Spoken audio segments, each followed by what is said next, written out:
WWE's Money in the Bank, originally scheduled at the Allegiant Stadium in Las Vegas, has now been moved to a smaller venue. Why did this happen? Poor ticket sales? We're going to dive into that. Plus, Stephanie McMahon, WWE has finally acknowledged that she has a leave of absence during today's company's meeting.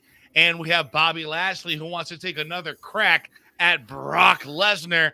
Tony Khan sounds off on the whole MJF and contract issues coming to light in AEW storylines and how that's actually good for them. And we have another match added for AEW Double or Nothing.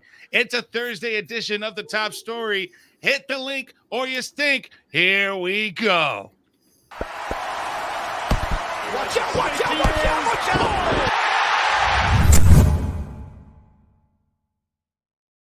Watch out, what's up? Oh, okay, so Kevin's on assignment. Welcome to the show, everyone.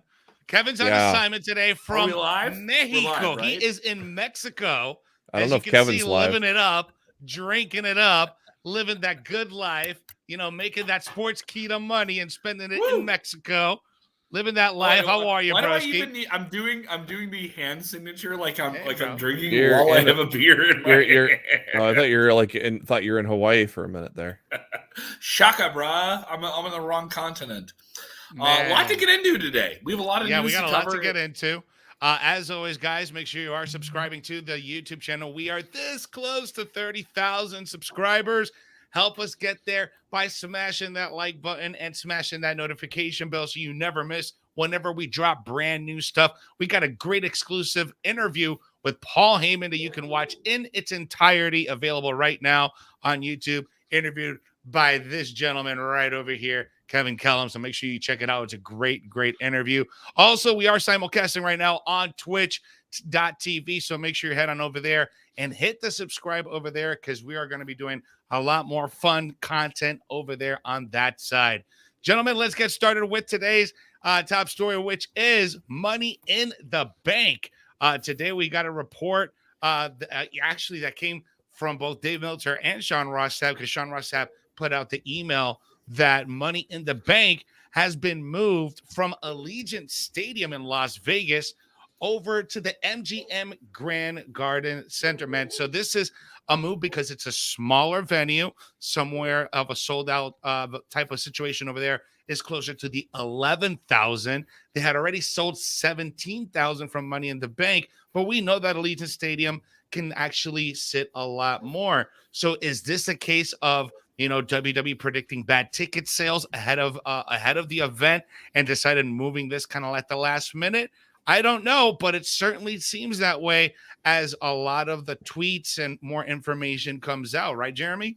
Oh, this is weird. Yeah, I mean, especially Very weird. Yeah, Very we're weird. just over a month away from the pay-per-view, and just moving it. I mean, hell, you're probably screwing some people here. Well, I mean, what if people got flights and hotels and this thing sells out and they can't get a ticket?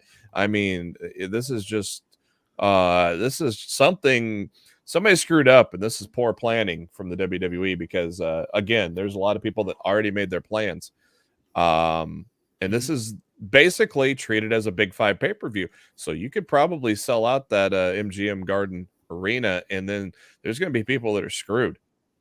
I wonder why you're moving from Allegiant Stadium. I mean, I went to the Royal Rumble, and this has been a new thing with WWE coming out of the pandemic, is trying to make the big quarterly events into more destination events. Money in the Bank last year sold out in minutes. It was the first major pay-per-view for WWE back on the road. Is it just ticket sales cooling off? Is it fans in the general Southwest area saying, hey, AEW Double or Nothing is this weekend, I think I'm going to go with that show? Or the type of hardcore fans that'll travel out to a show saying, I'm going to hold off for SummerSlam in Nashville? What is it? I don't think there's one clear reason. I don't think Money in the Bank should be in an outdoor gigantic stadium. I think it's more exciting. I was just about to say that. Yeah, I think it's more. It'd be more exciting in an arena than a stadium. I think. Yeah, I think I've been to 2 Money in the Bank shows, and they're 2 of my favorite WWE shows I've ever been to. no doubt. I can understand what you're saying. Yeah. No you see doubt the- that Money in the Bank is a fun show, but to back to Jeremy's point, I don't think that this show necessarily needs to be in a stadium. No. It could be in a big arena. It could even be in a ballpark, but I don't think it merits to be in a stadium. And I think that they probably maybe overestimated that. Hey, we're probably going to sell this one out, but it didn't. Got some minor breaking news here. Gable Steveson announces that he would like to return to Michigan to wrestle this upcoming season.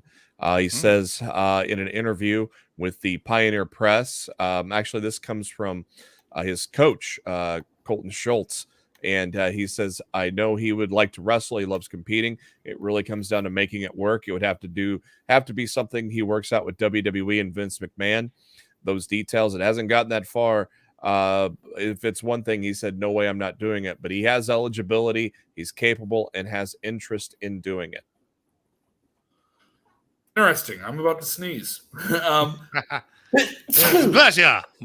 He's There we allergic to Dos Equis. Dos Equis? It's Dos but it Equis. tastes so good. Dos It tastes Equis. so good. This is all very interesting. This being this close to the event, you would think that they would have all this whole situation sorted out by now. But something interesting that I kind of brought up earlier, while this story broke, one is this could be maybe some serious legal ramifications down the line for some of these people that already spent money in travel expenses going over there. Or I mean, I don't know. Yeah. I mean, this could be something. I mean, David from the Barclays Center put it best here. This could be a class action. So 6,000 fans just lost their chance to go to Money in the Bank. So they sold 17,000. Class action time, baby. I'm not a legal expert, but I don't know. Could this? I don't know. Potentially have some legal ramifications. I've been around situations like that when you move a concert specifically with bands to a different venue. And sometimes is it ticket sales? Yes. Other times it's just production. I don't know with WWE if production is the factor here. A lot of times it's weather. We got an outdoor venue that a lot of times gets moved to the main basketball arena because of weather. So I bet there's something in the legalese of the tickets where they are protected from changing things. Absolutely. Yeah, rain or shine, no refunds under certain circumstances. Also, those fans who already bought tickets have first crack at tickets, is what we've already been told by WWE and other people who are the merchants to their tickets as well. Here's the thing. I don't think this is going to affect the quality of Money in the Bank as a show. I still think this is a show which, on paper, if they do everything right, is still one of the most anticipated WWE shows of the year. We just said it. It's going to probably improve the quality because it's going to be more exciting being in a smaller venue in an arena. Agreed. Where this belongs. So they're not the only show in Las Vegas this weekend. Obviously, AEW Double or Nothing is this weekend. You can check out our full card rundown with Bill Apter from yesterday. The legendary broadcaster running down to that card that is up right now on our podcast channel, on our video channels as well. AEW taking over Las Vegas. I have many, many friends who are down there to take in the festivities and, binge at the buffet before they get into the body slams and all that good stuff. Tony Khan is in the media rounds here for this event. Yep. What do you think of Tony Khan's comments here? Obviously, when he starts to make more media rounds, people are going to start asking about this MJF situation, which is brewing. MJF has been vocal about, I would like to try something with WWE in the future. My contract is up in 2024. I'm the bidding war of 2024. We also hear reports that Tony Khan and MJF have been on some somewhat less than 100% terms following an interview he did that was not cleared by AEW's PR department with Ariel Helwani. And in that same interview, he talked about an interest, MJF, in doing something with WWE. He's very, very young. This is a guy who hasn't even peaked yet and is still someone who's connected with every high quarter rating that AEW has on television. Meaning, on television, he's an outperforming draw than other talent that he's complaining make more money than him, or at least that's the word he's putting out there. Mind you, this could be MJF playing Puppet Master. This could all be some long ruse. MJF in the ring this weekend with Wardlow, but Tony Khan talking about it. What is the latest? This is from the press conference from this afternoon. Tony Khan says wrestling thrives when real life meets on screen. Real life conflict is often just as exciting as any conflict on screen, which is one of the good things about what AEW has brought to the wrestling business. There was no real major free agent market with top stars crossing promotions, debuting, and frankly, the competition needed to be brought to the biggest stage. With the 90s, we had TBS and TNT in the wrestling game. With the launch of AEW, we've been able to bring that back. Taking what is happening in real with potential movement and contract negotiations is exciting. Adding another element to what will be a very exciting match at Double or Nothing with Wardlow and MJF, who has been very vocal not only about his own contract, but about his former bodyguard and how he feels he's trying to hold down his career. A little bit of a correction, by the way. I'm sorry. A little bit of a correction. Gable Stevenson at the University of Minnesota. I don't want my Minnesota. Minnesota. Oh yeah. Way up there. Yeah. Oh, way up did there. someone say Michigan? We said Michigan by mistake. I get it. It's only a couple 100 miles away. It's it's one of those states. When you're talking live, you can't get everything off the top of your head, right? Yeah, I'm very used to having my Midwestern chip on my shoulder with people saying we're a flyover area, but I get it. Back to the topic at hand here. MJF, Tony Khan, is this them stirring the pot, keeping it interesting? Because AEW does not mind as they fight for new viewers, because they are in that position where they have to fight for every audience they can get, to remind the hardcore audience, don't turn away. You want to hear that, scandalous things that we're going to put on air. MJF will say it. Tony Khan will encourage it. MJF is 26, by the way, Andy. I think they're shooting themselves into a work, much like a lot of things that happen in professional wrestling, which may happen with Sasha and Naomi. Who knows there? I mean, hell, we haven't seen them yet. So that still is. But it's compelling stuff. CM Punk did it like 10, 12 years ago at Money in the Bank, bringing up Money in the Bank again. And it was awesome. It was really entertaining. Yeah, I don't know where Sasha and Naomi is going to land right now. That's still a complete shoot. That hasn't. And they're still trashing them on commentary. So, it's always interesting when you get this type of dynamic being shown on TV, when you know that there is actual stuff going on behind the scenes compared to what's being presented to you on TV. And sometimes when you have those two mix and you get that line blurred between reality and what's not reality, that's when you have sometimes the most compelling TV, the most compelling stories being told. So I'm looking forward to seeing more of this contract thing, the dispute being more put to light on AEW TV, because it will make good TV. I agree. I mean, the thing is, this is Tony Khan trying to stay in the news, trying to keep AEW in the news. That's what he's doing. He's good at it. He did it earlier this week. Some compelling comments by him as well in an interview leading up to the upcoming AEW New Japan show, which is just about a month away. Sold out, $1 million gate at the United Center in Chicago, where AEW runs a lot of shows. He was talking to Abe Cannon from Rock 95.5 Radio. I know Abe pretty well. Abe told me this interview before it came out was going to move some heads, and it did. Because in that same interview, we talk about WWE running stadiums. Some markets they are, some markets they're not. Is AEW in a position to start running stadium events? Because Abe Cannon asked him point blank, hey, what about you guys at Wrigley Field? It's been rumored. Locally, it's been talked about. I've talked to people in the wrestling circles. That would be cool. I'm not going to lie. This is a classic, historic venue, which has over 110 years of sports history tied to it. And not just baseball with the Cubs, but with a lot of big sporting events. The Bears played there for years. Many big rock bands played there. So it would feel special. Khan in this interview, though, labeled that it would be a dream for him as a guy from Champaign, Illinois, who loves the Cubbies, to do a show there. But there's no dome on Wrigley Field, and he does not want to put himself in a position of being at a venue without a dome, and you have inclement weather, and you can have that at Wrigley Field. It's shut down plenty of games. Yeah. Some more interesting news, not big news, but confirmed for Heels Season 2. Jordan Grace and Savannah Edwards of Impact Wrestling will appear on Heels Season 2. Yeah. That's awesome. Man. I love that show. That was a really great show. I can't wait to see what happens in season 2. Let's move over to Stephanie McMahon. She's been a hot topic as of late last week when she announced that she was going to be on leave of absence in the company.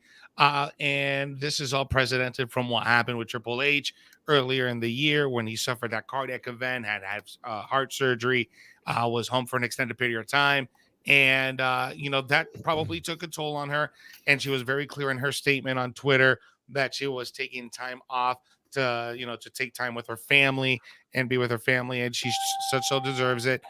Today, during the company meeting, they just pretty much made things official, acknowledging that Stephanie McMahon is on her leave of absence, a well-deserved leave of absence to take care of her family. And now that Triple H is back full-time, everything is good here. So, guys, I just wanted to shoot this over really quick to Kevin. What are your thoughts on this? That WWE formally now acknowledging this whole situation? I mean, it's just more formalities more than anything. How is WWE going to adjust to this situation? How are they going to have a situation where you have only one McMahon involved in the executive branch of WWE when for on and off for the better part of 20 years, it's always been Stephanie or Vince, or Stephanie, Vince, and Shane and Linda. Now you're just down to Vince, who is in the senior years, the twilight of his life in the eyes of some people. How much longer can he do it? Vince is not a guy, if you know anything about Vince McMahon, who's going to quit. This is a guy who will manage that company until his dying breath, and he created it, and some would say that he's earned that right. That's neither here nor there. The fact that Stephanie's stepping away, this leads a lot of speculation as to what the future executive leadership of WWE is going to be. And if you're in the investor pool, I would hope, and I think you look at the success of WWE, whether or not you like WWE or not, you look at the success, billion-dollar success. There is no other pro wrestling company that has been as financially profitable as WWE. That's a fact. It's inarguable. That's why I'm a long-term shareholder. So you say this is a shareholder. Would you be upset if there wasn't a McMahon involved with WWE? The question comes up now. From an investor standpoint, I would want to see a McMahon behind the business, at least one McMahon. And right now, the McMahon is the one that's in charge, right? So as long as he's still there, I'm okay. Stephanie McMahon has done a tremendous job in building the brand from, the early 2010s to now. So she's done a lot. It's okay for her to take some time off. But it'll be interesting to see how Nick Khan takes the next direction, because Nick Khan has put together some tremendous billion-dollar deals for the company.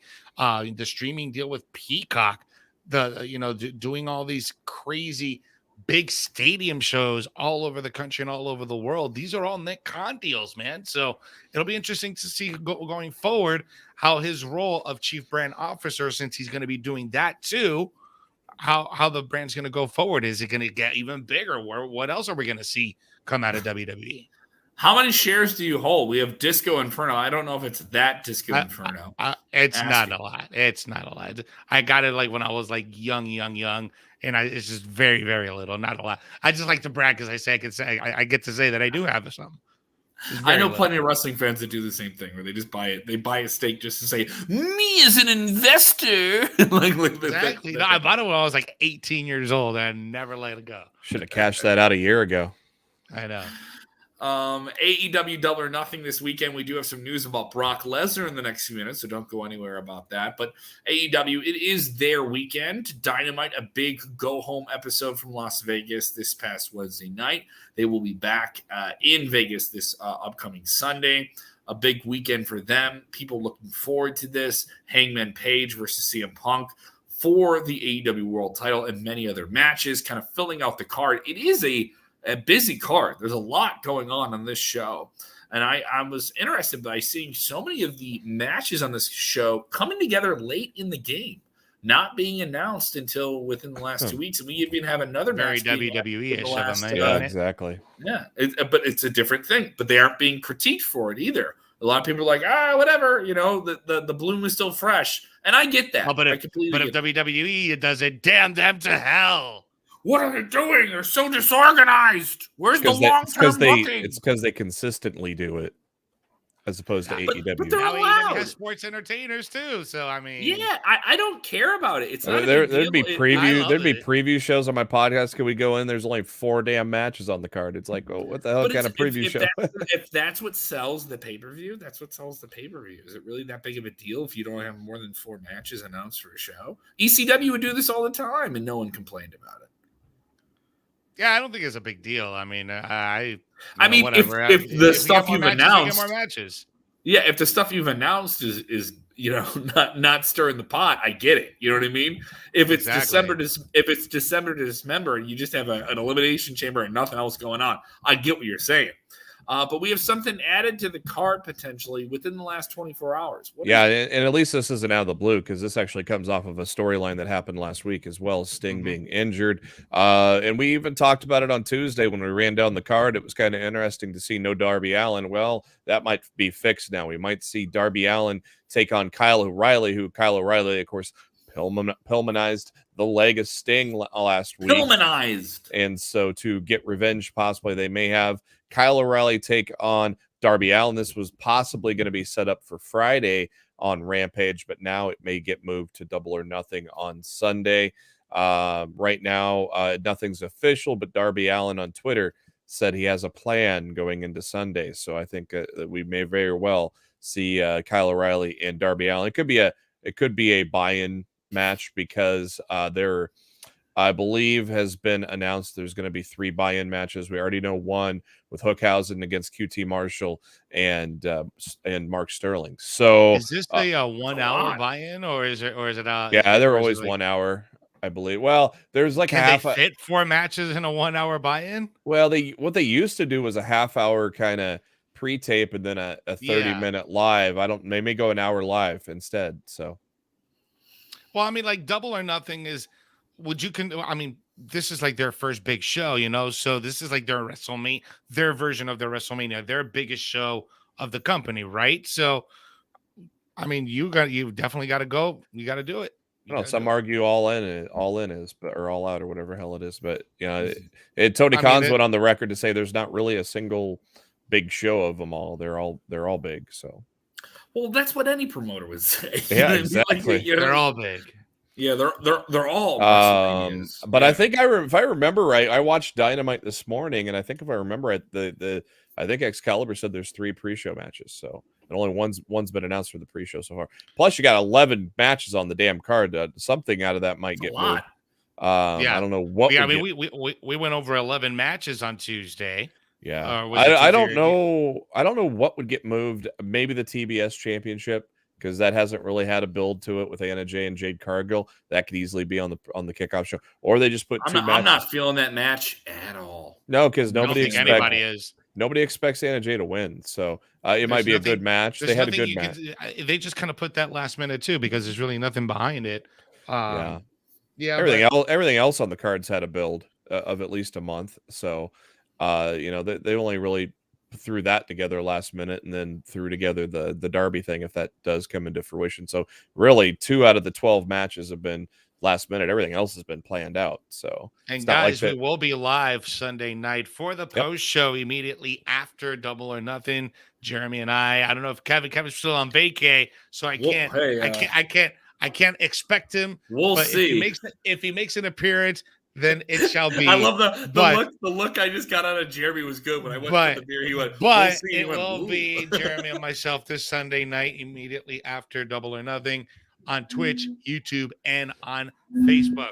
All right, guys, let's dive into our last story of the show. We have Bobby Lashley, former WWE champion, wanting to take another crack at Brock Lesnar on the biggest stage of them all next year at WrestleMania 39. He feels like he still has some unfinished business.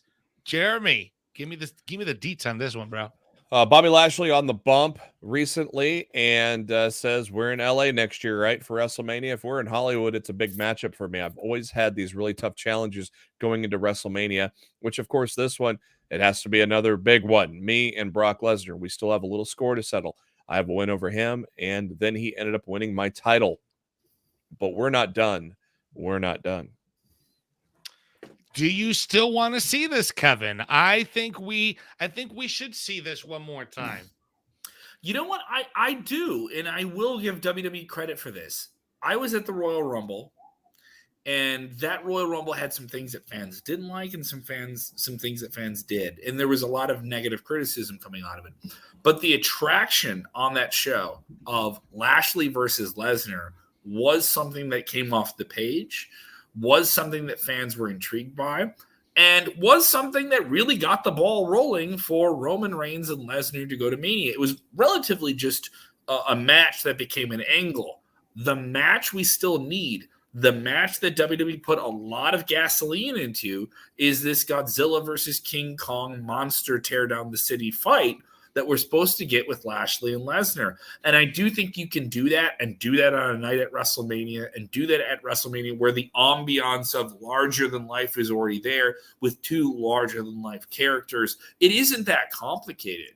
And I do think you got only a little taste of it. I wouldn't say that WWE shorted the fans, because the program with Reigns and Lesnar turned out to be, I think, strong. Not great, but strong for WrestleMania. And so in retrospect, people can look at it that way.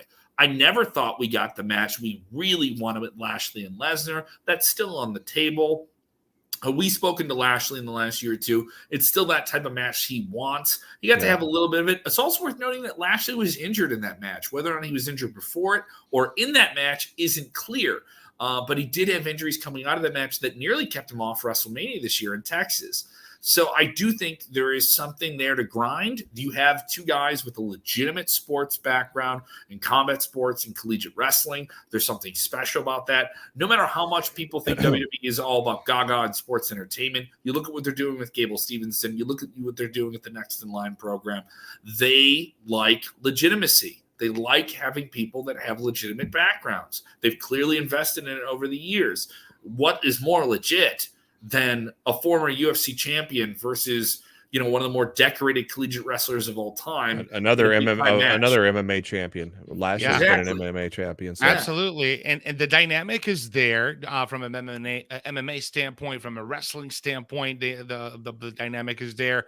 And the good thing is that you don't have to give this match a lot of time. You can give this match 7 to 9 minutes tops and go at 200 miles an hour, 100 miles an hour, holds barred, and call it a day. Yeah.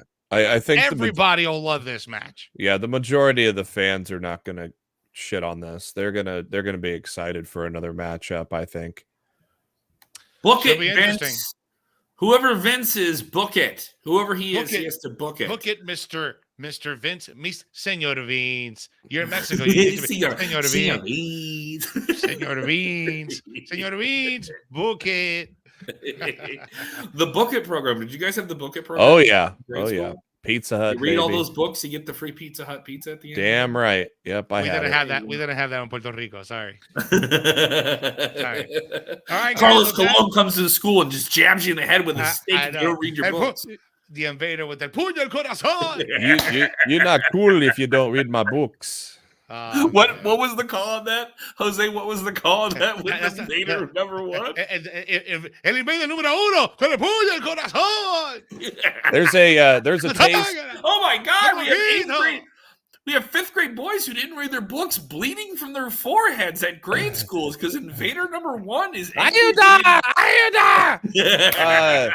That was a good look into what you might see on our Twitch channel, as we may we got some things in the works, possibly some contests. So subscribe to our Twitch channel, search for Sportskeeda Wrestling.